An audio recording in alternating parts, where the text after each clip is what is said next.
Hey guys, welcome back to Bible Fun with the Dunns. Today we're studying Ezekiel chapter 34 and 35. And today we have a special guest. Our friend. He might not want to be our friend anymore. Would you like to introduce yourself? No. This is Cooper. Okay. So chapter 34, God is addressing the kings that Israel has had. Remember when Israel wanted to be like all the other nations and they begged God to give them a king, a man that would lead them?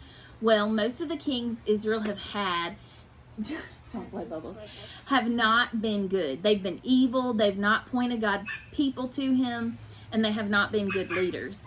In this chapter, God is comparing these kings to shepherds, and his people, he's calling them sheep, as he usually likes to do. So the shepherds, the kings, are in trouble with God because they've not taken care of his people. Not only did they not care for them, but they also harmed them in lots of different ways. But worst of all, they led them to do evil, like worshiping idols and not worshiping God. God gave these kings leadership positions, and they will be held accountable or responsible for how they haven't cared for the Israelites, which kind of makes me think of the responsibility that God's been given Ezekiel also. Leadership positions are very important. They are going to have to answer to God. But God said that he is going to take care of his sheep. So even though the kings have not been good shepherds, God says, you know what? I got them. He says he will rescue his flock and he will get rid of their enemies and they will no longer have to be prey. He's going to give them peace. They will dwell and live in safety, and they shall know that he's the Lord. In chapter 35, God is going back and explaining to Edom what they've done wrong. He's already addressed Edom and prophesied the bad that's going to happen, the judgment that's going to happen to them. But he's going back now today and he's explaining further what they did wrong, why they're receiving this judgment. Maybe he didn't think he explained himself to them before, so he chooses to now. And I'm going to talk a little bit more about that during my takeaway. But first, let's hear from some of these guys. John, you want to share? My takeaway is pretty much all of chapter, what's the 34. 34. Because it's talking about how if you're not good with something and you don't take care of it, then it's probably going to break or you're going to lose it. But just how it says how the kings they didn't preach about God. They led them to worshiping idols, and so God said the sheep were lost. But luckily now we have God as our king. And he will never lose us. And if we run away, then he's going to chase after us. That's right. Jax, what about you? Okay, so I had two takeaways today. My first takeaway is how God describes the previous kings of Israel, telling how they were never meant to be ruled by man, and how these people were not leading them in the right direction. And then God further explains and tells us that a new shepherd, hint hint, his son Jesus, was going to come and he was going to be their rightful ruler, the one who they were always meant to be ruled by.